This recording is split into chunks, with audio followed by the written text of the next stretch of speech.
세계 최강 방공망이 실전에서 무너졌습니다.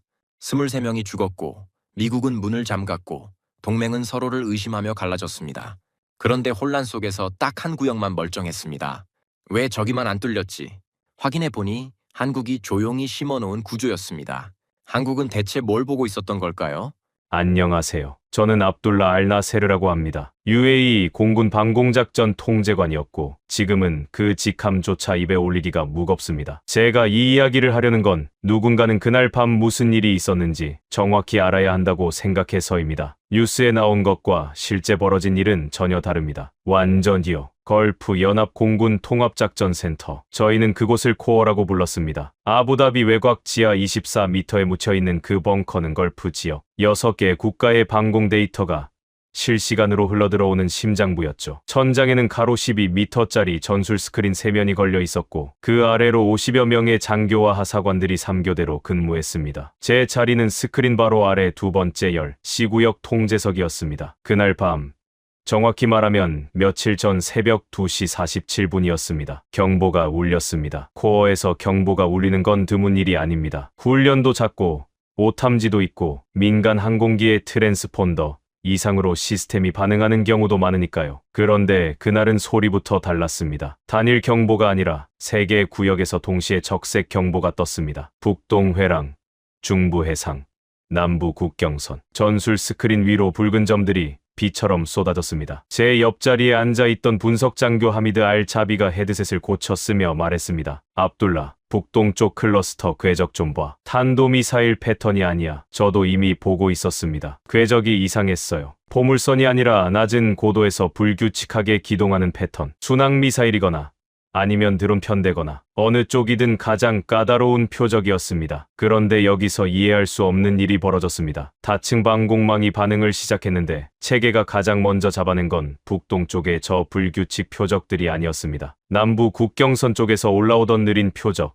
아마도 구형 무인기였을 겁니다. 위협 순위로 따지면 가장 낮은 것들이었죠. 시스템이 그것들에 먼저 교전 자원을 할당하기 시작했습니다. 혹시 여러분 바둑을 두실 때 가장 급한 수가 있는데 엉뚱한 곳에 돌을 놓는 기분을 아십니까? 그게 정확히 그 순간이었습니다. 하미드가 의자에서 벌떡 일어났습니다. 우선순위 재지정에 수동 전원 요청 넣어. 저는 즉시 수동 오버라이드를 시도했습니다. 그런데 체계가 수동 전환을 거부했습니다. 거부라는 표현이 맞습니다. 에러 메시지가 뜬 게 아니라 자동 교전 시퀀스가 이미 진행 중이라 수동 개입 불가라는 상태 코드가 떴으니까요. 우리가 만든 방공망이 우리 판단을 밀어내고 있었습니다. 바로 그 순간 북동쪽 저고도 표적들이 민간 항로 위로 올라탔습니다. 걸프 상공의 민간 항로는 세계에서 가장 밀집된 구간 중 하나입니다. 하루에 2,000대 이상의 민간 항공기가 지나가는 곳이죠. 군용교전 회랑과 민간 항로가 겹치는 순간 공역 통제가 완전히 무너졌습니다. 스크린 위에서 아군 식별 코드와 민간 트랜스폰더 신호가 뒤엉키기 시작했고 관제탑에서는 비명에 가까운 무선이 쏟아졌습니다. 아부다비 국제공항 접근 관제소의 관제관이 외쳤습니다. 민항기 3편이 교전 구역 안에 있습니다. 즉시 교전 중지 요청합니다. 교전 중지. 말은 쉽죠. 그런데 체계가 이미 발사 시퀀스에 들어가 있는 상태에서 누가 그 버튼을 누를 수 있겠습니까? 저는 상급 지휘관에게 긴급 보고를 올렸고 코어 전체가 수동 전환을 위해 움직였습니다. 40초. 수동 전환까지 걸린 시간이 40초였습니다. 기계에게 40초는 아무것도 아니지만 전장에서의 40초는 사람의 목숨 여러 개가 왔다 갔다 하는 시간입니다. 그 사이에 두 발의 요격 미사일이 엉뚱한 방향으로 날아갔고 정작 가장 위험했던 순항미사일 편대는 방공망 사각지대를 유유히 통과했습니다. 첫 번째 충격은 기지 외곽의 연료 저장 시설이었고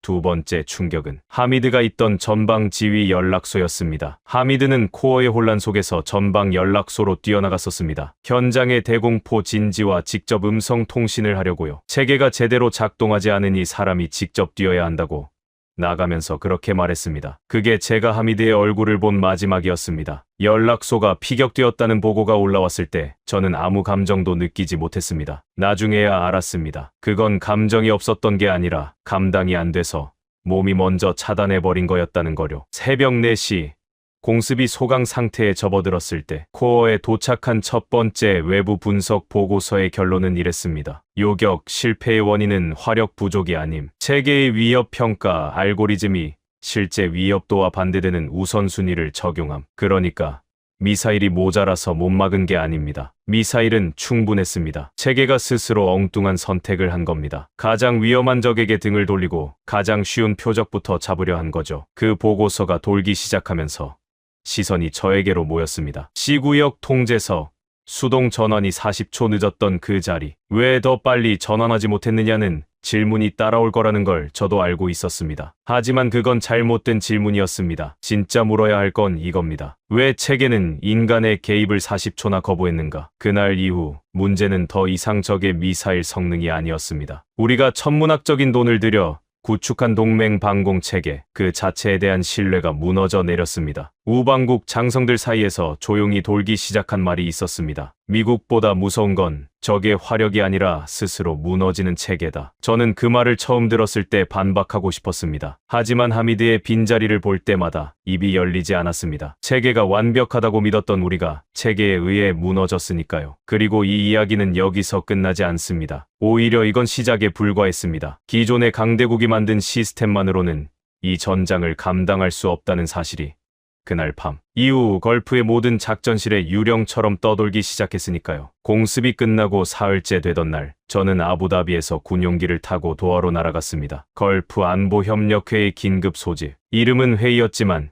실상은 재판에 가까웠습니다. 피고인석에 앉을 사람은 정해져 있었고 그건 체계를 운용했던 저 같은 사람들이었죠. 도하의 회의장은 카타르 국방부 별관 3층에 있었습니다. 길고 타원형인 테이블 주위로 8개국의 군 관계자와 기술 자문단이 빼곡히 앉았고 뒤쪽 벽면에는 각국 국기가 걸려 있었습니다. 에어컨이 3개 돌아가고 있었는데도 방 안의 공기는 무거웠습니다. 사람이 많아서가 아니라 분노가 많아서였습니다. 미국 측 수석 대표는 중부사령부 소속 부사령관이었습니다. 키가 크고 어깨가 넓은 사람이었는데 자리에 앉자마자 양손을 테이블 위에 올려놓고 아주 천천히 말을 꺼냈습니다. 우선 확전 방지가 최우선입니다. 현재 교전 규칙을 재확인하고 통합 방공망의 지휘 체계를 원래 프로토콜로 복원하는 것이 급선무입니다.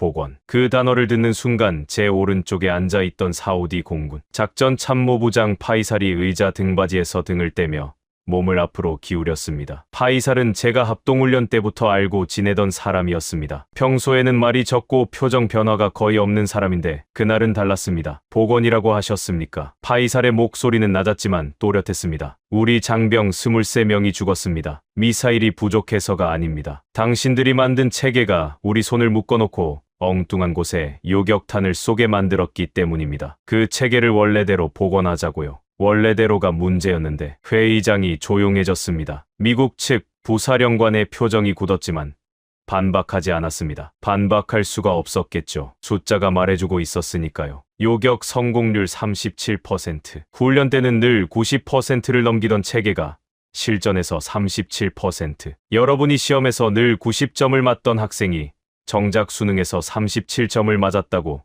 생각해 보십시오. 그 학생의 실력이 부족했던 걸까요? 아니면 시험 자체가 다른 시험이었던 걸까요? 미국의 발언이 끝나기도 전에 프랑스 측이 끼어들었습니다. 프랑스 국방부 방산수출국장이라는 직함을 단 사람이었는데 서류 뭉치를 테이블 위에 펼치며 마치 기다렸다는 듯이 입을 열었습니다. 저희는 이번 사태를 통해 단일 통합 방공망의 구조적 취약성이 명확히 드러났다고 봅니다. 라팔 전투기 기반의 독자 방공 패키지를 제안드립니다. 레이더, 지휘 통제, 요격 체계를 일괄 제공할 수 있습니다. 영업이었습니다. 사람이 죽은 자리에서 카탈로그를 펼친 겁니다. 파이살이 저를 힐끗봤는데 눈빛이 이렇게 말하고 있었습니다. 이게 지금 무기 박람회냐고. 그 뒤를 이어 이스라엘 측 기술 자문관이 발언했습니다. 이 사람은 더 직접적이었습니다. 정보 공유 체계가 선행되지 않으면 어떤 방공망도 무의미합니다. 우리의 조기경보 데이터 없이 이 지역의 방공을 논하는 건 눈을 감고 권투를 하겠다는 것과 같습니다. 단,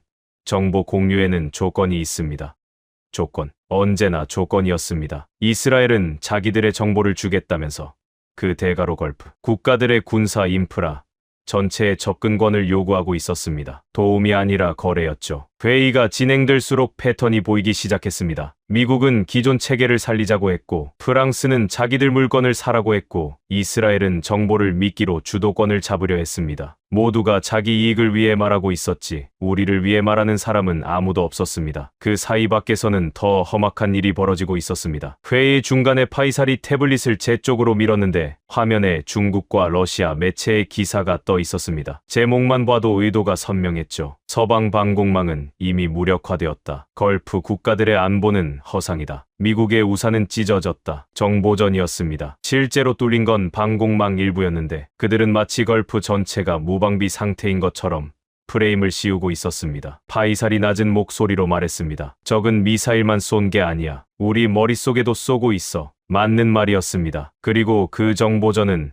회의장 안의 분열을 더 깊게 만들고 있었죠. 회의가 4시간째 접어들었을 때였습니다. 요격률, 탄종, 레이더 사거리, 모든 발언이 숫자 싸움이었습니다. 누구의 미사일이 더 빠르고, 누구의 레이더가 더 멀리 보고, 누구의 체계가 더 많이 막아냈는지, 그 숫자들 사이에서 하미드의 이름은 한 번도 나오지 않았습니다. 23명의 전사자 명단도요. 그때 회의장 뒤쪽 좌석에서 한 사람이 손을 들었습니다. 비공식 참관석에 앉아있던 사람이었습니다. 동양인이었고 양복 대신 짙은 감색 점퍼를 입고 있었습니다. 배지도 없었고 서류도 없었습니다. 다만 가슴 왼쪽에 작은 태극기 핀이 하나 꽂혀 있었죠. 의장이 발언을 허가했고 그 사람이 자리에서 일어났습니다. 한국 국방과학기술 자문관 김태훈. 나중에 안 사실이지만 그는 한국 방산기술 수출 협의를 위해 걸프를 방문 중이었고 이번 사태 이후 급히 옵서버 자격으로 회의에 합류한 거였습니다. 김태훈은 마이크 앞에 서서 회의장을 한번 둘러봤습니다. 표정이 무척 차분했습니다. 화가 난 것도 아니고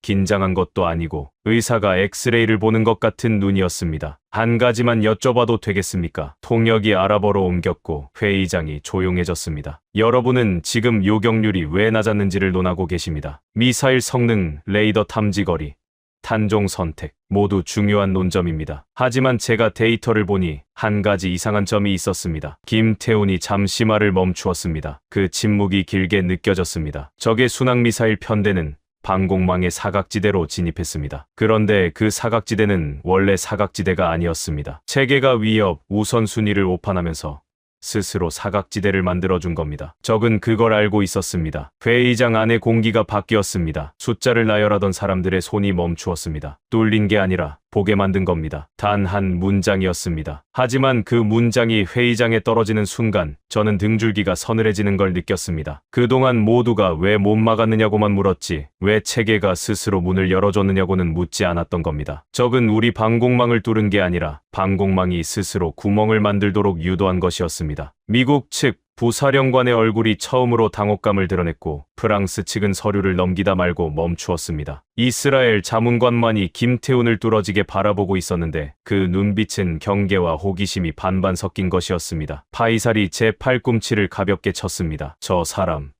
누구야? 저도 몰랐습니다. 하지만 한 가지는 알았습니다. 회의장 안의 모든 사람이 무기의 성능표를 펼치고 있을 때 저 사람만 전장의 설계도를 읽고 있었다는 거요. 그날 회의는 결론 없이 끝났습니다. 하지만 김태훈의 그 한 문장은 끝나지 않았습니다. 회의가 파한 뒤 복도에서, 저녁 만찬장에서, 호텔 로비에서 사람들이 계속 그 문장을 되뇌었습니다. 뚫린 게 아니라 보게 만든 거라고. 그리고 저도 그날 밤 호텔방에서 천장을 보며 같은 말을 반복했습니다. 하미드, 체계가 스스로 문을 열어준 거였어. 내가 뛰쳐나가지 않아도 됐을 수도 있었어. 그 생각이 드는 순간 분노가 슬픔을 삼켜버렸습니다. 회의가 끝난 다음 날 아침 저는 김태훈을 찾아갔습니다. 찾아갔다는 표현이 좀 점잖죠. 솔직히 말하면 따지러 간 겁니다. 도하 시내의 한 호텔 비즈니스 라운지. 김태훈은 창가 자리에 앉아 노트북 2대를 펼쳐놓고 뭔가를 비교하고 있었습니다. 커피 한 잔이 식어가고 있었고 그 옆에 종이에 뭔가를 빽빽하게 적은 메모지가 여러 장 흩어져 있었습니다. 제가 맞은편에 앉았을 때 그는 고개를 들어 저를 보더니 아주 짧게 고개를 끄덕였습니다. 마치 올 줄 알았다는 듯이요. 저는 인사를 건너뛰었습니다. 어제 회의장에서 하신 말씀 인상적이었습니다. 김태훈이 살짝 고개를 기울였습니다. 감사하다는 인사가 올 거라 예상했을 겁니다. 하지만 저는 그럴 생각이 없었습니다. 그런데 한 가지 여쭤볼게요. 김 자문관님은 그날 밤 어디 계셨습니까? 김태훈의 손이 키보드 위에서 멈추었습니다. 체계가 무너지는 걸 직접 보셨습니까? 스크린 위에서 아군 식별 코드가 뒤엉키는 걸 보셨습니까? 동료가 뛰쳐나가는 뒷모습을 보셨습니까? 제 목소리가 올라가고 있다는 걸 스스로도 알고 있었습니다. 하지만 멈출 수 없었습니다. 밤새 천장을 보며 삼킨 말들이 한꺼번에 올라오고 있었으니까요. 현장 책임을 지지 않는 분이 회의장에서 한 문장 던지시는 건 쉽습니다. 하지만 지금 저희한테 필요한 건 철학이 아닙니다. 요격 성공 사례입니다. 다음에 미사일이 날아왔을 때 실제로 막을 수 있다는 증거가 필요한 거지. 왜 뚫렸는지에 대한 해석이 필요한 게 아닙니다. 라운지에 있던 다른 투숙객 몇 명이 고개를 돌렸습니다. 저는 신경 쓰지 않았습니다. 하미드의 빈자리가 머릿속에서 떠나질 않았고 그 빈자리 앞에서 철학을 논하는 건 모욕처럼 느껴졌습니다. 김태우는 제 말이 끝날 때까지 한마디도 하지 않았습니다. 표정도 바뀌지 않았습니다. 화가 난 것도 위축된 것도 아닌 그 특유의 차분한 눈, 그게 오히려 더 저를 자극했습니다. 그런데 김태훈이 한 행동은 제 예상과 완전히 달랐습니다. 반박을 할 줄 알았습니다. 아니면 최소한 해명이라도. 그런데 그는 노트북 한 대를 제 쪽으로 돌렸습니다. 화면에는 그날 밤 방공망의 선택 로그가 시간순으로 재구성되어 있었습니다. 알나세르 통제관님, 이건 제가 어젯밤에 공개 데이터와 회의 자료를 교차해서 재구성한 겁니다. 공식 분석 보고서에는 위협 평가 알고리즘의 오판이라고 되어 있죠. 저는 화면을 보았습니다. 익숙한 데이터였습니다. 새벽 2시 47분부터 4시까지의 교전 기록. 그런데 여기를 보십시오. 김태훈이 화면의 한 구간을 확대했습니다. 2시 47분에서 2시 49분 사이. 딱 2분간의 로그였습니다. 체계가 위협, 우선순위를 결정하는 바로 그 시점. 위협 평가.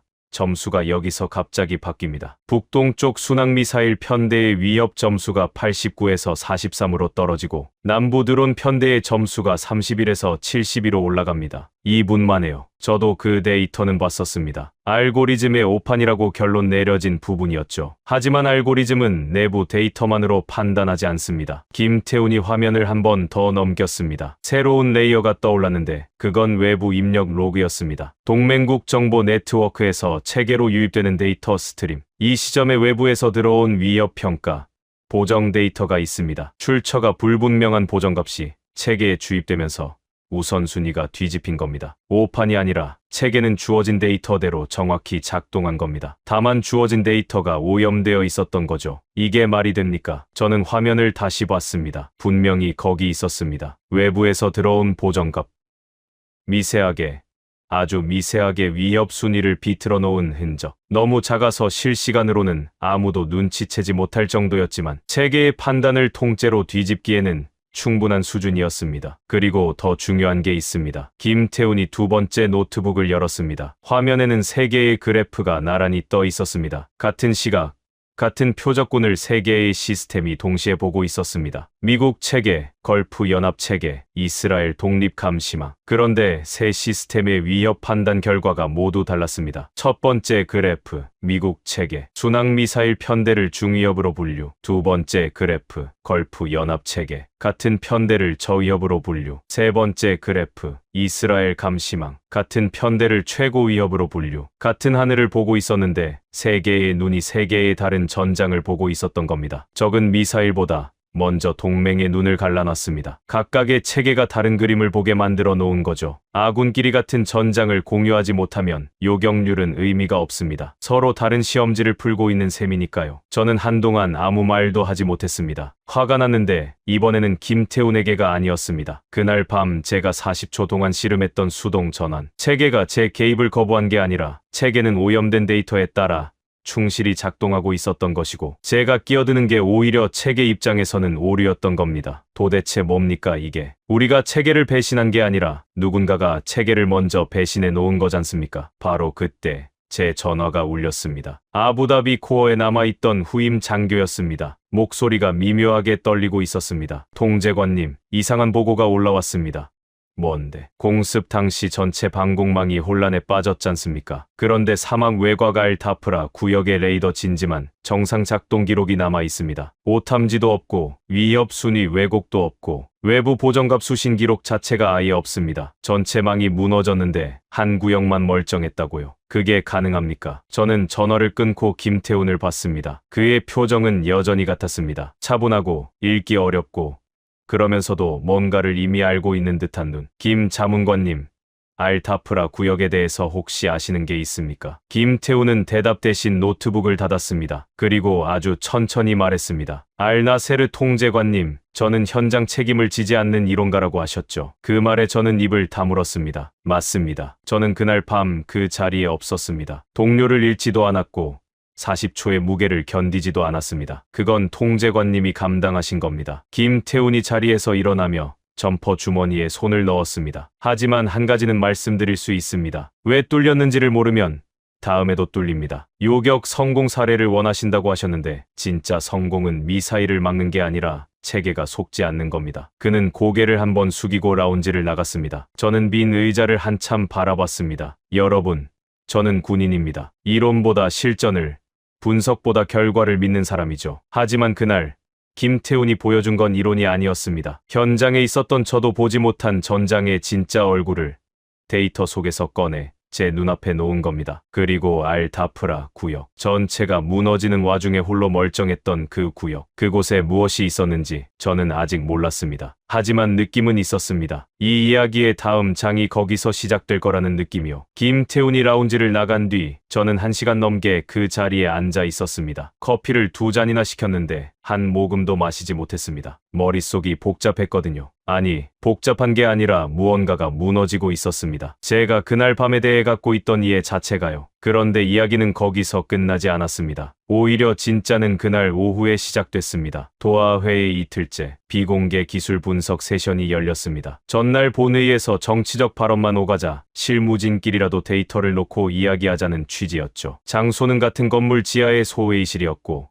참석 인원은 15명 남짓, 각구 기술 자문관과 분석 장교들만 들어올 수 있었습니다. 그 자리에서 이스라엘 측이 처음으로 자기들의 데이터를 꺼냈습니다. 이스라엘 기술 자문관은 전날 본회의에서 정보 공유의 조건을 걸었던 바로 그 사람이었습니다. 은발의 중년 남자였는데 이름은 밝히지 않았고 직함만 달고 있었습니다. 그가 프로젝터에 띄운 화면을 보는 순간 소회의실 안의 공기가 바뀌었습니다. 화면에는 공습 당시의 표적 궤적이 시간축으로 펼쳐져 있었는데 이스라엘의 독립 감시망이 포착한 데이터였습니다. 우리가 보지 못한 레이어가 하나 더 있었던 겁니다. 공격은 단일 축 돌파가 아니었습니다. 이스라엘 자문관의 말이 통역되자 저는 등을 세웠습니다. 최소 4개의 축이 동시에 작동했습니다. 첫째, 북동 해상에서 진입한 순항미사일 편대. 이건 여러분도 아시는 부분이죠. 둘째, 남부 국경에서 올라온 저속 드론군. 셋째, 중부 해상의 전파 교란원. 그리고 넷째, 그가 화면을 한번 넘겼습니다. 허위 여론과 민간 항공 위험 신호를 동시에 발생시킨 기만 장치입니다. 민간 항로 근처에서 여론이 감지되면 체계는 자동으로 민간 항공기 보호 프로토콜을 발동합니다. 교전을 일시 정지하거나 교전 구역을 축소하거나 적은 그걸 이용한 겁니다. 여러분, 이게 무슨 뜻인지 아시겠습니까? 적은 미사일만 쏜 게 아니었습니다. 드론으로 눈을 끌고 전파 교란으로 귀를 막고 가짜 여론으로 체계의 양심까지 건드린 겁니다. 민간기를 보호하려는 프로토콜, 그 선의를 무기로 쓴 거죠. 제 옆에 앉아있던 파이살이 테이블을 가볍게 두드렸습니다. 그의 습관이었습니다. 생각이 깊어질 때 검지로 테이블을 톡톡 치는 버릇. 그러면 지휘관들이 가장 위험해 보이는 걸 먼저 잡게 유도된 거네. 이스라엘 자문관이 고개를 끄덕였습니다. 정확합니다. 인간의 판단은 본능적으로 가장 눈에 띄는 위협에 먼저 반응합니다. 적은 그 본능을 설계에 포함시킨 겁니다. 소회의실이 잠시 조용해졌습니다. 그때 뒤쪽에 앉아있던 김태훈이 입을 열었습니다. 여기에 한 가지를 더 얹어도 되겠습니까? 이스라엘 자문관이 돌아봤습니다. 김태훈은 자기 노트북을 프로젝터에 연결하더니 전날 저에게 보여줬던 3개의 그래프를 다시 띄웠습니다. 미국, 걸프, 이스라엘, 세 체계의 위협 판단 비교. 4개 축이 동시에 작동했다는 점은 이스라엘 측 분석과 일치합니다. 하지만 제가 주목하는 건 축의 개수가 아니라 동맹 체계 간 반응의 차이입니다. 김태훈이 그래프 위에 시간축을 겹쳤습니다. 같은 표적군에 대한 세 체계의 반응이 시차를 두고 어긋나는 패턴이 선명하게 드러났습니다. 미국식 통합 체계는 모든 동맹국의 데이터를 중앙에서 처리하도록 설계되어 있습니다. 거대한 정보량을 받아들이는 데는 탁월하죠. 하지만 문제는 그 정보의 우선순위 기준이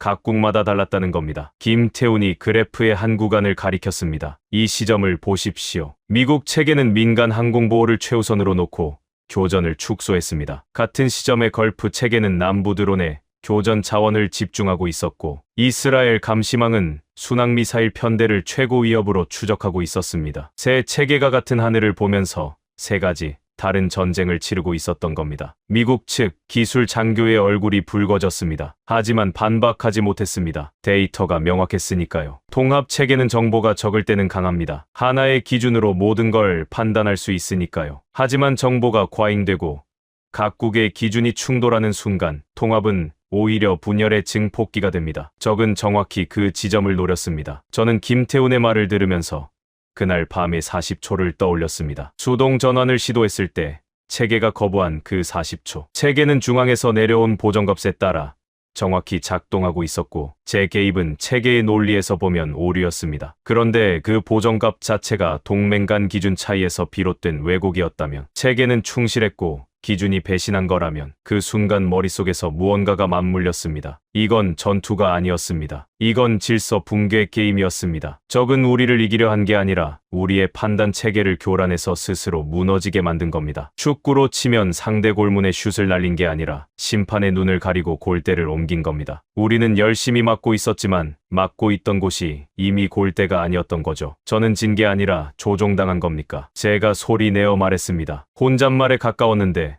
소회의실이 워낙 조용해서 모두가 들었습니다. 김태훈이 저를 봤습니다. 이번에는 표정이 달랐습니다. 차분한 건 여전했지만 그 안에 동정은 없었고 대신 정면으로 마주보는 눈이 있었습니다. 조종당했다는 표현은 과하지 않습니다. 하지만 중요한 건 이 설계를 읽어낼 수 있느냐 없느냐의 차이입니다. 파이살이 의자를 돌리며 물었습니다. 그래서 김 자문관, 당신네 체계는 이걸 읽을 수 있었다는 겁니까? 김태훈은 대답 대신 아주 짧게 미소를 지었습니다. 웃음이라기보다는 입꼬리가 한순간 올라갔다 내려간 정도. 하지만 그 안에 담긴 의미는 명확했습니다. 회의가 끝나고 건물을 나서는데 제 전화가 다시 울렸습니다. 아부다비 코어의 후임 장교였습니다. 통제관님, 알타프라 구역건으로 추가 보고 드립니다. 말해. 해당 구역의 레이더 시스템을 정밀 점검했는데 외부 보정값 수신 모듈이 물리적으로 차단되어 있었습니다. 소프트웨어가 아니라 하드웨어 단에서요. 원래 설계에 없는 구조입니다. 누가 그렇게 만들었는데 확인 중인데 해당 모듈의 설치 이력을 보니 지난해 장비 업그레이드 당시 한국 기술팀이 관여한 기록이 있습니다. 전화를 끊고 저는 도하의 저녁 하늘을 올려다봤습니다. 주황색과 보라색이 섞인 사막의 노을이 펼쳐져 있었고 그 아래로 도시의 불빛이 하나둘 켜지고 있었습니다. 한국 장비 업그레이드, 외부 보정값 차단, 전체 방공망이 적의 기만에 속아 무너지는 동안 한국이 손댄 구역만 속지 않았다. 왜? 외부에서 들어오는 오염된 데이터를 애초에 받아들이지 않도록 설계되어 있었으니까. 모든 체계가 통합의 이름 아래 문을 활짝 열어놓고 있을 때 그 구역만 자기 눈으로 보고 자기 기준으로 판단하고 있었던 겁니다. 그날 밤 호텔방에서 저는 천장을 보며 생각했습니다. 이 전장의 본질은 처음부터 화력전이 아니었습니다. 누가 더 많이 쏘느냐, 누가 더 멀리 보느냐의 싸움이 아니었단 말입니다. 이건 판단을 망가뜨리는 게임이었고 적은 그 게임의 규칙을 우리보다 먼저 썼습니다. 그런데 한국은 그 규칙을 이미 읽고 있었습니다. 읽고만 있었던 게 아니라 대비까지 해놓았습니다. 아무도 모르게 조용히. 이 사람들은 도대체 뭘 보고 있었던 걸까? 우리가 미사일의 속도와 레이더의 사거리를 놓고 소수점 단위로 다투고 있을 때 이 사람들은 전장의 구조 자체를 다시 그리고 있었던 걸까? 그 물음이 머릿속에서 떠나지 않았습니다. 그리고 솔직히 말하면 그 물음 속에는 두려움이 섞여 있었습니다. 내가 평생 믿어온 전투의 문법이 이미 바뀌어 있었다는 두려움. 그리고 그 변화를 가장 먼저 눈치챈 건 이 지역의 어떤 강대국도 아니었다는 사실이 주는 묘한 충격이요. 사흘째 되던 날, 김태훈이 저를 따로 불렀습니다. 회의장이 아니라 호텔 옥상의 풀사이드 바였습니다. 낮 시간이라 손님은 없었고 도하의 스카이라인이 유리창 너머로 펼쳐져 있었습니다. 뜨거운 바람이 수면 위를 훑고 지나갔고 그 위로 아지랑이가 피어올랐습니다. 김태훈은 테이블 위에 태블릿 하나를 올려놓고 저를 기다리고 있었습니다. 파이살도 와 있었습니다. 파이살이 먼저 도착해 있었다는 건 김태훈이 사우디 측에도 별도로 연락했다는 뜻이었죠. 이 사람, 움직임이 생각보다 빠릅니다. 오늘은 제가 좀 보여드릴 게 있습니다. 김태훈이 태블릿을 켜며 말했습니다. 화면에 뜬 건 프레젠테이션이 아니라 기술 운용 문서의 일부였습니다. 상단에 한국어와 영어가 병기되어 있었고 문서 곳곳에 검은 사각형으로 가려진 부분이 있었습니다. 기밀 등급에 따라 편집된 거죠. 전부 보여드릴 수는 없습니다. 하지만 이번 사태의 맥락에서 공유가 가능한 범위 안에서 설명드리겠습니다. 김태훈이 화면을 넘기자 하나의 도식이 떠올랐습니다. 네트워크 구조도였는데 제가 알고 있는 통합방공망의 구조와는 확연히 달랐습니다. 통합방공망은 중앙에 거대한 허브가 있고 모든 노드가 그 허브에 연결되는 별 모양 구조입니다. 허브가 살아있으면 강하고 허브가 흔들리면 전체가 흔들리죠. 김태훈이 보여준 도식은 달랐습니다. 허브가 없었습니다. 아니, 정확히 말하면 모든 노드가 허브이면서 동시에 말단이었습니다. 저희가 연구하고 있는 건 독립작전 노드라는 개념입니다. 김태훈의 설명은 이랬습니다. 기존의 통합체계는 중앙 서버가 모든 데이터를 모아서 판단하고 그 판단을 각 말단에 내려보내는 구조입니다. 평시에는 효율적이지만 이번처럼 외부 데이터가 오염되거나 통신이 교란되면 중앙이 무너지고 중앙이 무너지면 말단도 무너집니다. 하나의 뇌가 모든 팔다리를 움직이는 구조니까 뇌가 속으면 온몸이 엉뚱한 방향으로 움직이는 거죠. 독립작전 노드는 다릅니다. 각 전투 단위가 자체적인 판단 기준을 갖고 있어서 중앙 네트워크가 끊기거나 오염되어도 스스로의 센서와 기준으로 상황을 판단합니다. 중앙이 살아있을 때는 정보를 공유하고 중앙이 죽으면 각자 독립적으로 싸우는 구조. 파이살이 의자를 당기며 물었습니다. 그건 좋은데 각 노드가 제각각 판단하면 아군끼리 충돌하지 않습니까? 좋은 질문입니다. 김태훈이 화면을 한 장 더 넘겼습니다. 독립이라는 건 고립이 아닙니다. 각 노드는 평상시에 서로의 판단 기준을 사전에 동기화해둡니다. 악보를 미리 맞춰두는 거죠. 공연 도중 지휘자의 손이 안 보여도 연주를 계속할 수 있도록. 다만 즉흥 연주가 아니라 이미 합의된 악보 안에서 자기 파트를 치는 겁니다. 저는 고개를 끄덕이면서도 한 가지가 걸렸습니다. 개념은 알겠습니다. 하지만 그걸 실제 전투 플랫폼에 구현한 사례가 있습니까? 개념과 실전은 다릅니다. 김태훈이 저를 봤습니다. 그리고 태블릿을 한 번 더 넘겼습니다. 화면에 전투기의 실루엣이 떠올랐습니다. 저는 그 윤곽을 알아봤습니다. KF-21. 한국이 독자 개발한 전투기. 솔직히 말하면 저는 그 기체에 대해 많이 알지 못했습니다. 걸프 지역에서는 F-35나 라팔, 유로파이터가 주로 논의되었고 한국의 전투기는 아직 시장에서 이름이 크지 않았으니까요. KF-21은 빠르고 강한 전투기가 아닙니다. 김태훈의 이 말에 저는 약간 의아했습니다. 자국 전투기를 소개하면서 빠르고 강하다는 말을 안 하다니. 정확히 말하면 빠르고 강하기도 하지만 그건 핵심이 아닙니다. 이 기체의 핵심은 여기에 있습니다. 김태훈이 가리킨 건 기체의 외형이 아니라 임무 컴퓨터 아키텍처 도식이었습니다. KF-21의 임무 컴퓨터는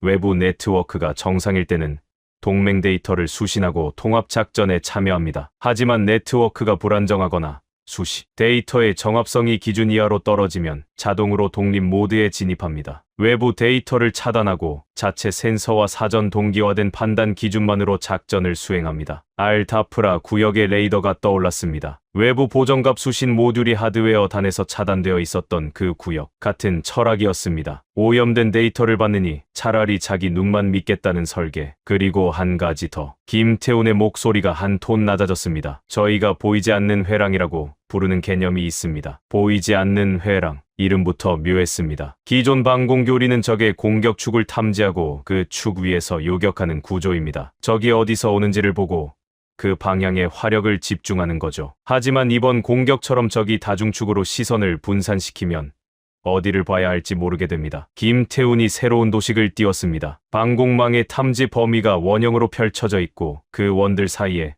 빈 공간이 보였습니다. 보이지 않는 회랑은 발상을 뒤집습니다. 적이 어디서 오는지를 보는 게 아니라 적의 탐지 구조가 어디를 보고 있는지를 역추적합니다. 적의 센서와 감시 체계의 시선 흐름을 분석해서 적이 보지 못하는 통로를 찾아내는 겁니다. 그리고 그 통로를 통해 아군이 이동하거나 역으로 적이 그 통로를 이용할 것을 예측하고 매복합니다. 회의장이 아니었는데도 파이살과 저는 동시에 숨을 멈췄습니다. 적의 공격을 막는 게 아니라 적의 눈이 가는 방향을 읽고 그 반대편에서 치는 방식. 방패가 아니라 거울이었습니다. 그건 이론입니까? 아니면 실제로 해본 겁니까? 파이살의 질문에 김태훈이 태블릿의 마지막 페이지를 열었습니다. 화면에 뜬 건 비행 로그였습니다. 날짜, 고도, 속도, 위치 좌표, 교전 판단 기록, 그리고 상단에 기체 식별 번호가 찍혀 있었습니다. KF-21 시험 기체. 이번 사태 당시 한 대의 시험 기체가 걸프 인근 공역에서 비행 중이었습니다. 방산기술협의회 일환으로 시범 운용 프로그램에 참여하고 있었죠. 김태훈이 로그의 한 구간을 가리켰습니다. 공습이 시작된 시점 새벽 2시 47분부터 4시까지의 기록이었습니다. 이 시간대에 전체 동맹 데이터 링크가 오염되어 혼란에 빠졌다는 건 이미 확인된 사실입니다. 그런데 이 기체의 로그를 보십시오. 교전 판단 기록, 외부 데이터 링크 수신 상태, 비정상, 독립 모드 자동 전환, 2시 48분, 자체 센서 기반 위협 평가 개시, 북동 순항미사일 편대 탐지, 위협 등급 최고, 남부 드론군 탐지, 위협 등급 저, 민간 항로 식별 완료, 교전 제외 구역 자동 설정, 시험 기체 한 대, 외부 링크 없이, 교란 한복판에서 정확한 판단, 37%의 요격률로 무너진 동맹 방공망 한가운데서 이 기체 한 대만이 정확하게 전장을 읽고 있었습니다. 미국 체계가 보지 못한 것을 봤고, 걸프 체계가 속아 넘어간 기만에 속지 않았고, 이스라엘조차 사후에야 분석해낸 다중축 구조를 실시간으로 식별했습니다. 파이살. 이스라엘 자문관까지 자리에 있었다면 같은 표정이었을 겁니다.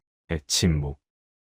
여러분, 우리는 전투기를 이야기할 때 속도를 말합니다. 최대 추력, 선의 반경, 무장 탑재량. 하지만 그날 그 로그를 보면서 저는 깨달았습니다. 진짜 무서운 전투기는 빠른 전투기가 아닙니다. 모든 게 무너지는 한복판에서 자기 머리로 생각할 수 있는 전투기입니다. 하미드가 살아있었다면 이 로그를 보고 뭐라고 했을까요? 아마 이렇게 말했을 겁니다. 이 기체가 우리 체계 안에 있었으면 내가 뛰쳐나갈 필요가 없었을 거라고. 23명, 37%, 40초. 그리고 시험 기체 한 대의 정상 로그. 저는 그날 처음으로 한국이라는 나라를 다시 봤습니다. 그 일은 김태훈이 KF-21의 로그를 공개한 바로 다음 날 터졌습니다. 아침에 눈을 떠서 태블릿을 켰는데 파이살에게서 메시지가 와 있었습니다. 단 2줄이었습니다. 작전센터 내부 자료 유출. 지금 코어 비상 소집. 저는 도하에서 급히 아부다비로 돌아갔습니다. 군용기 안에서 추가 정보를 받았는데 상황은 제가 예상한 것보다 훨씬 심각했습니다. 코어에서 운영하던 통합방공망의 교전 로그, 동맹 간 데이터,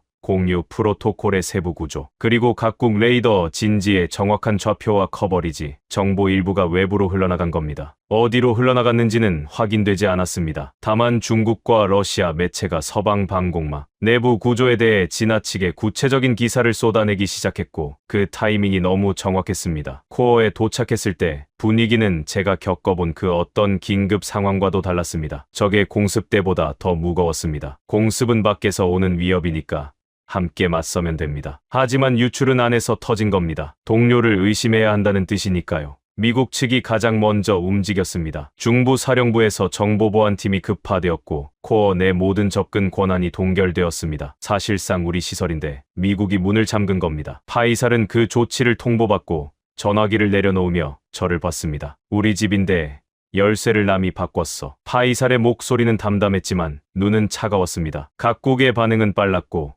그 방향은 하나같이 같았습니다. 서로를 의심하는 쪽이었죠. 사우디는 카타르 측 인원의 접근 기록을 문제 삼았고, 카타르는 바레인 측 기술 장교가 비인가 단말기를 사용한 이력을 들추었습니다. 쿠웨이트는 아예 자국 인원 전원을 코어에서 철수시켰습니다. 하루 만에 6개국이 함께 운영하던 통합센터가 텅 비기 시작했습니다. 그리고 김태훈의 이름이 나왔습니다. 미국 정보보안팀의 예비 보고서에 한 줄이 있었습니다. 유출 시점과 한국 측 기술 자문관의 내부 데이터 접근 시점이 겹친다. 그게 전부였습니다. 증거가 아니라 시간적 중첩. 하지만 의심에는 그 정도면 충분하죠. 보고서가 돌기 시작하자 도하에서 김태훈과 함께 비공개 세션에 참석했던 사람들의 시선이 달라졌습니다. 이스라엘 자문관은 김태훈이 새 체계의 위협 판단 비교 데이터를 어떻게 구했느냐고 공식적으로 질의했고, 프랑스 측은 한국 측 인원의 회의 참석 자격 자체를 재검토해야 한다고 주장했습니다. 솔직히 말씀드리겠습니다. 저도 흔들렸습니다. 김태훈이 처음 등장했을 때부터 그는 너무 많이 알고 있었습니다. 비공식 옵서버 자격으로 들어와서 공식 분석팀도 놓친 외부 입력 오염을 짚어냈고 새 체계의 판단 차이를 그래프로 보여줬고 KF-21의 시험 비행 로그까지 꺼냈습니다. 그 모든 데이터를 어디서 가져온 걸까? 공개 자료와 회의 자료만으로 저 수준의 분석이 가능한 걸까? 아니면 그가 접근해서는 안 될 곳에 접근한 걸까? 하미드의 빈자리를 채워준 건 김태훈의 분석이었습니다. 체계가 스스로 문을 열어줬다는 사실, 적이 판단을 설계했다는 사실,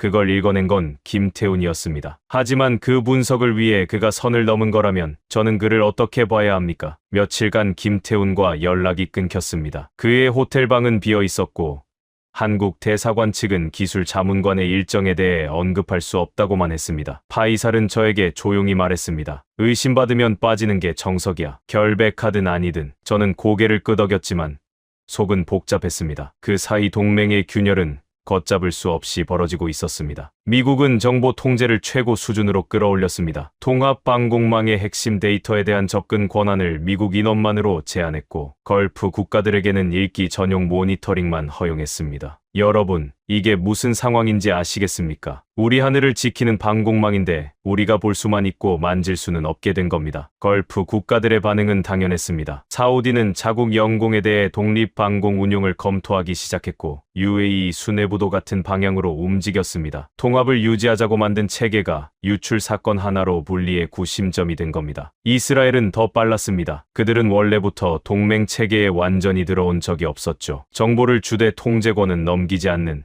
그 특유의 방식. 유출 사건 이후 이스라엘은 아예 별도 작전 체계를 가동하기 시작했습니다. 독자 감시망을 중심으로 걸프 동맹과 병행하되 공유는 최소화하는 구조. 사실상 같은 전장에서 두 개의 전쟁을 따로 치르겠다는 선언이었습니다. 그러니까 정리하면 이렇습니다. 미국은 문을 잠갔고 사우디는 자기 방을 따로 만들겠다고 했고 이스라엘은 애초에 같은 집에 산 적 없다며 담을 쌓았습니다. 6개국이 한 지붕 아래 모여 만든 통합방공망이 열흘 만에 6개의 조각으로 갈라지고 있었습니다. 그때 저는 깨달았습니다. 아니, 깨달았다기보다는 인정할 수밖에 없었다는 표현이 맞겠죠. 이번 전쟁의 진짜 무기는 미사일이 아니었습니다. 드론도 아니었습니다. 전파 교란도, 허위 여론도, 그건 다 도구였을 뿐입니다. 진짜 무기는 동맹을 서로 못 믿게 만드는 구조 그 자체였습니다. 첫 공격은 방공망을 뚫은 게 아니라 체계가 스스로 문을 열게 만들었습니다. 그리고 그 다음 수수는 뚫린 원인을 놓고 동맹이 서로를 의심하게 만드는 것이었습니다. 정보 유출이 실제로 있었는지, 누가 했는지, 그건 어쩌면 중요하지 않을 수도 있습니다. 유출이 있었다는 사실만으로 충분했으니까요. 동맹끼리 데이터를 끊고 체계를 분리하고 각자 도생을 선택하게 만드는 데는 의심 하나면 충분합니다. 적은 처음부터 두 번을 이기도록 설계한 겁니다. 첫 번째는 미사일로 방공망을 흔들고 두 번째는 흔들린 틈에 불신을 심어서 동맹 자체를 해체하는 것. 우리는 첫 번째 공격에 당했다고 생각했지만 사실 지금 벌어지는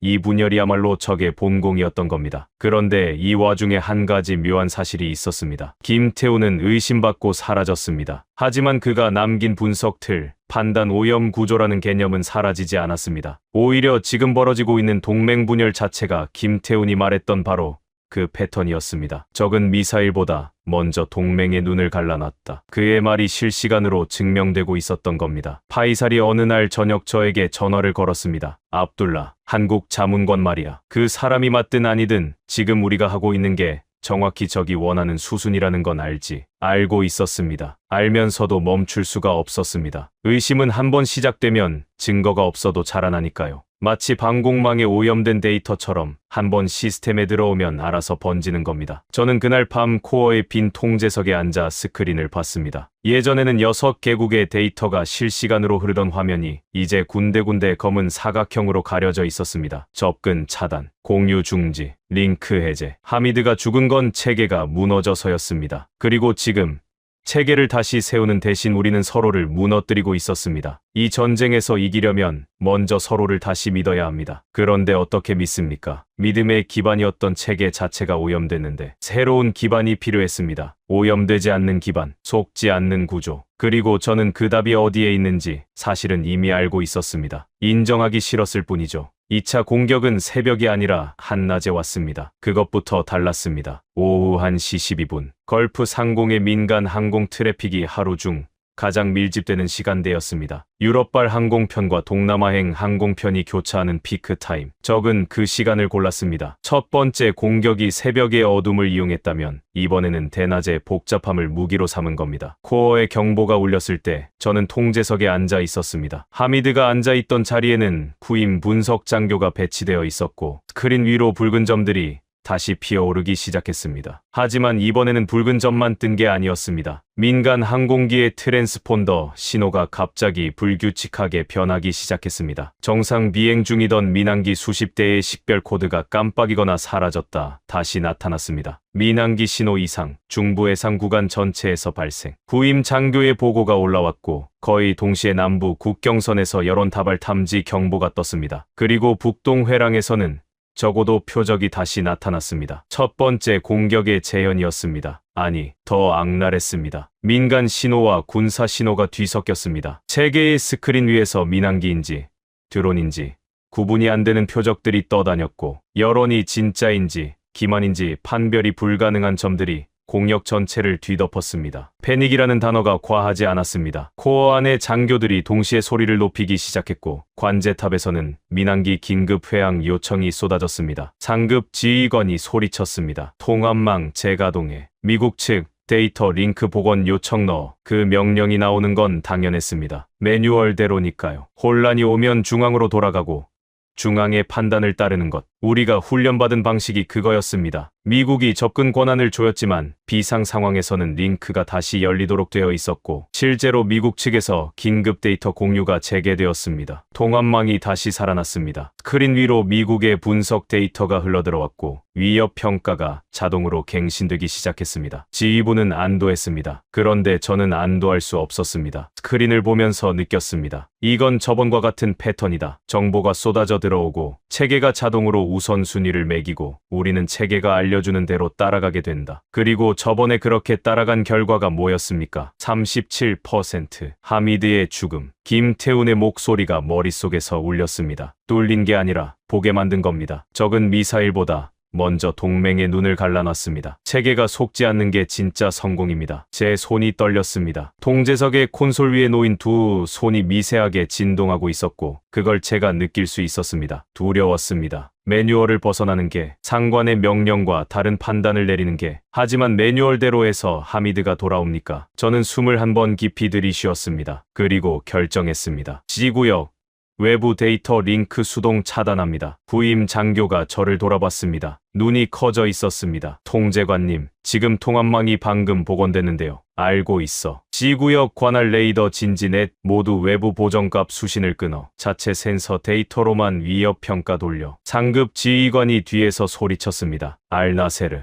뭐 하는 거야? 공역 질서 복원이 먼저입니다. 제 목소리는 제가 생각한 것보다 단단했습니다. 아마 떨림을 감추려고 더 힘을 줬던 것 같습니다. 지금 체계가 보여주는 위협 우선순위는 적이 보게 만든 순서입니다. 저번과 같습니다. 가장 눈에 띄는 위협에 먼저 반응하게 유도하고 진짜 공격 축은 그 혼란 뒤에 숨기는 구조입니다. 지휘관이 저를 노려봤습니다. 하지만 저는 멈추지 않았습니다. 일부 구간의 요격을 포기하더라도 전체 공격의 질서를 먼저 잡겠습니다. 보이는 위협이 아니라 보게 만든 축을 끊어야 합니다. 여러분, 전장에서 요격을 포기한다는 말이 얼마나 무거운지 아십니까? 날아오는 미사일을 보면서 저건 안 맞겠다고 선언하는 겁니다. 대신 적이 우리 눈을 돌리려고 만든 미끼 축, 그 교란 신호의 발원지를 먼저 찾아서 제거하겠다는 판단이었습니다. 저는 C구역 관할 레이더 넷을 외부 링크에서 분리하고 자체 센서 데이터만으로 공역을 다시 읽기 시작했습니다. 통합망이 보여주는 화려하고 복잡한 위협도가 아니라 우리 레이더가 직접 잡은 순수한 신호만 남긴 겁니다. 화면이 단순해졌습니다. 수백 개의 점이 수십 개로 줄었습니다. 민간 트랜스폰더 교란으로 생긴 유령 표적들이 사라졌고 기만 여론의 허위 신호가 걸러졌습니다. 남은 건 실제 물리적 비행체의 반사파뿐이었습니다. 그리고 보였습니다. 남부 국경의 저속 드론군 뒤쪽으로 중고도에서 이동하는 순항미사일 편대가 세 갈래로 나뉘어 접근하고 있었습니다. 통합망에서는 남부 드론에 가려져 보이지 않던 표적이었습니다. 적의 진짜 주먹은 또다시 미끼 뒤에 숨어 있었던 겁니다. 북북서 방위각 345.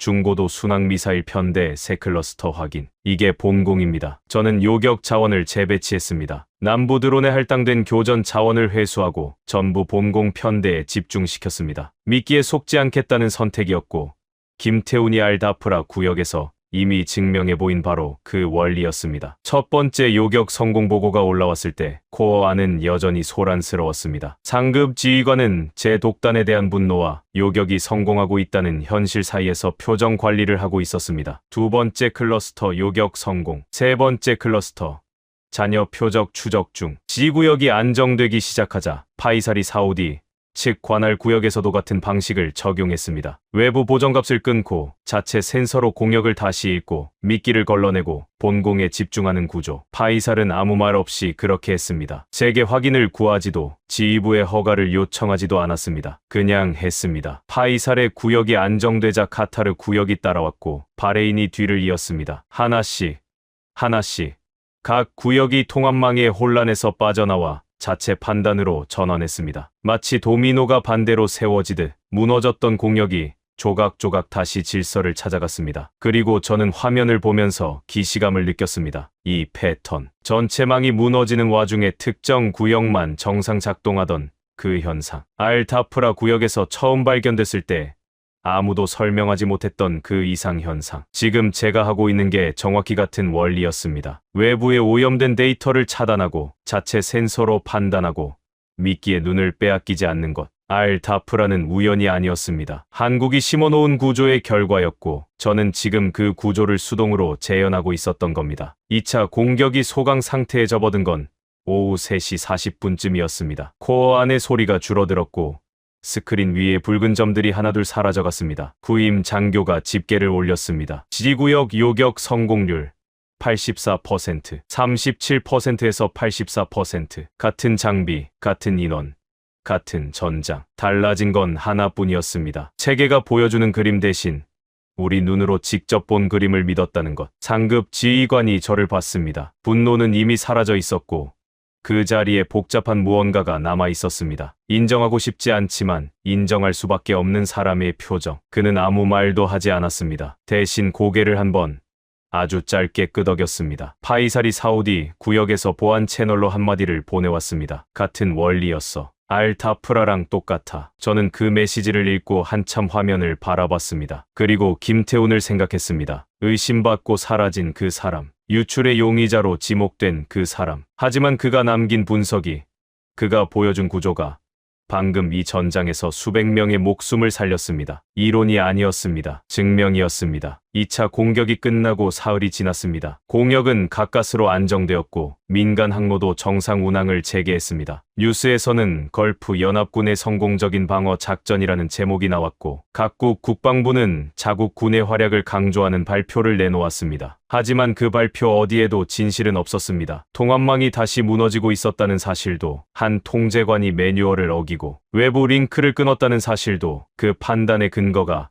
한국기술자문관의 분석이었다는 사실도요. 공식 기록에서 김태훈의 이름은 한 번도 등장하지 않았습니다. 알타프라 구역의 이상 정상 작동도, KF-21 시험 기체의 독립 모드, 성공 로그도 공식 보고서에는 반영되지 않았습니다. 여러분은 이상하게 느끼실 수도 있습니다. 효과가 증명되었는데 왜 인정하지 않느냐고. 하지만 국가 간 군사 협력이라는 세계에서는 인정이라는 건 단순한 칭찬이 아닙니다. 인정은 곧 기존 체계의 실패를 공식화하는 것이고, 기존 체계의 실패를 인정하면 그 체계를 만든 나라의 위상이 흔들리고, 위상이 흔들리면 동맹구조 전체가 재편됩니다. 그러니까 인정 못하는 게 아니라 인정하는 순간 감당해야 할 것들이 너무 많은 겁니다. 그래서 공식 발표는 없었습니다. 하지만 태도가 바뀌었습니다. 조용히, 그러나 확실하게. 가장 먼저 움직인 건 비공개 채널이었습니다. 2차 공격이 끝난 다음 날부터 파이살에게 연락이 쏟아지기 시작했습니다. 사우디 국방부 획득본부, 카타르 공군 현대화 사업단,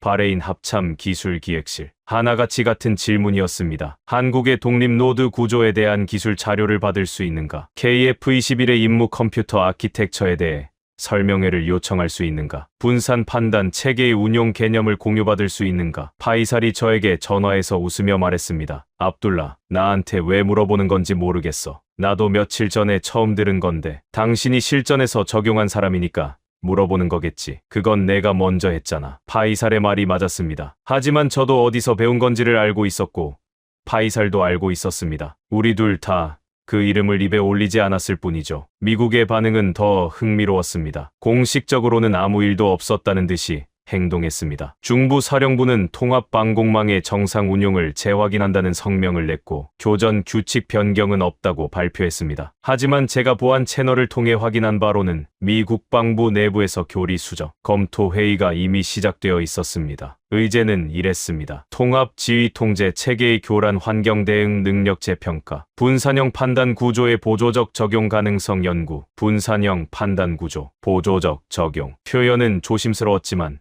방향은 분명했습니다. 지금까지 미국이 고수해온 중앙통합형 교리의 한계를 사실상 인정한 겁니다. 다만 인정이라는 단어 대신 재평가라는 단어를 썼을 뿐이죠. 이스라엘은 달랐습니다. 그들은 인정도 부정도 하지 않았습니다. 대신 실리적으로 움직였습니다. 2차 공격 종료 이틀 후 이스라엘 국방부 산하기술부서에서 한국 국방과학연구소에 직접 연락을 취했다는 정보가 들어왔습니다. 공식 외교 채널이 아니라 기술 실무 라인으로요. 주제는 교란 환경하 독립 판단 알고리즘의 검증 방법론이었습니다. 이스라엘이 다른 나라의 방어 기술에 먼저 손을 내미는 건 극히 이례적인 일이었습니다. 프랑스는요. 프랑스의 방산 수출국장은 라팔 패키지 제안서를 조용히 회수했습니다. 대신 한국과의 공동 연구를 타진하고 있다는 소문이 돌기 시작했죠. 사람이 죽은 자리에서 카탈로그를 펼쳤던 그 사람이 이제는 카탈로그를 접고 한국의 문을 두드리고 있었습니다. 이 모든 일이 공식 발표 없이 벌어졌다는 게 오히려 더 강력한 증거 아닙니까? 공식 발표는 정치입니다. 하지만 비공개 채널의 움직임은 생존 본능이죠. 누가 뭐라 하든 목숨이 걸린 문제에서 사람들은 진짜 답을 찾아갑니다. 그리고 결정적인 움직임은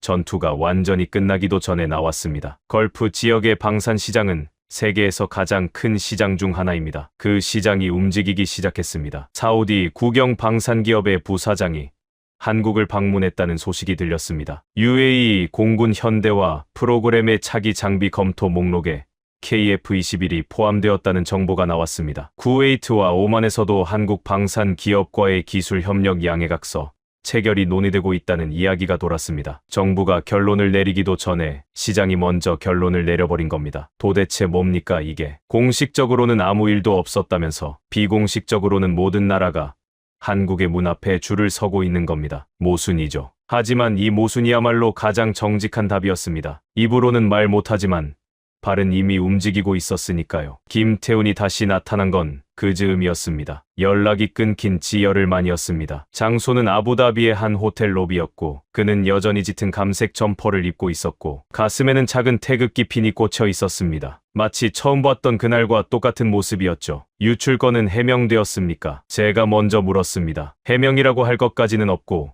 한국 측 접근, 로그와 유출 데이터의 내용이 일치하지 않는다는 확인이 나왔습니다. 저는 교전 로그를 봤지 동맹 프로토콜 구조 문서에는 접근한 적이 없으니까요. 담담한 말투였습니다. 억울해하지도 분노하지도 않는 목소리. 의심받는 동안 뭘 하고 있었느냐고 묻고 싶었지만 그의 눈을 보니 짐작이 갔습니다. 아마 데이터를 보고 있었겠죠. 이 사람은 늘 그랬으니까요. 2차 공격 때 C구역 로그를 봤습니다. 김태훈이 말했습니다. 잘하셨습니다. 저는 아무 말도 하지 못했습니다. 잘했다는 말을 들으려고 한 게 아니었는데 그 한마디가 이상하게 무거웠습니다. 현장 책임을 지지 않는 이론가라고 몰아붙였던 제가 그의 이론을 현장에서 실행한 셈이었으니까요. 김 자문관님.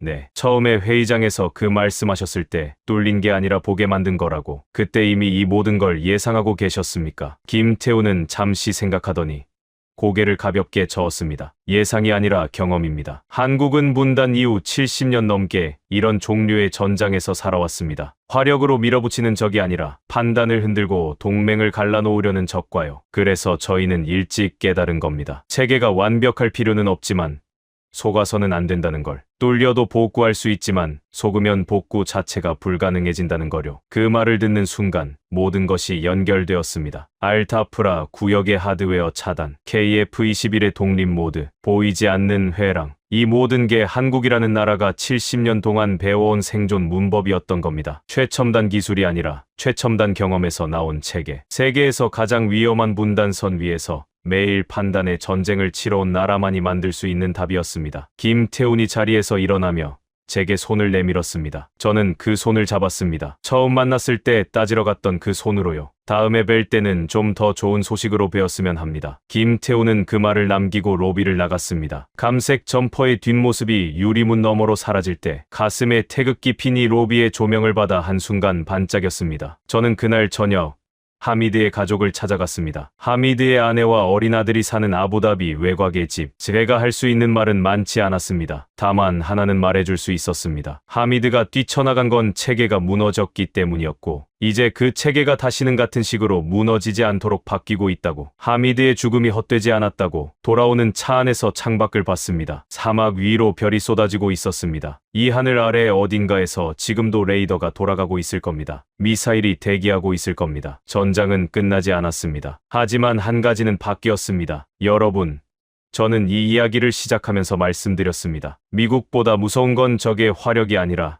스스로 무너지는 체계라고. 그건 사실이었습니다. 하지만 이제 저는 한 가지를 더 알게 됐습니다. 스스로 무너지는 체계보다 더 무서운 건 그 무너짐의 구조를 읽고 다시 세우는 나라가 존재한다는 사실입니다. 빠르지도 않고 시끄럽지도 않고 공식 발표 한 장 없이 다만 전장의 규칙 자체를 바꿔버리는 나라. 세계가 미사일의 속도를 재고 있을 때 판단의 구조를 설계하고 동맹이 서로를 의심하며 무너질 때 속지 않는 체계로 답을 내놓는 나라. 한국이라는 나라가 그런 존재였다는 걸 저는 하미드를 잃고 나서야 알았습니다. 늦었지만 알게 되어 다행이라고 생각합니다.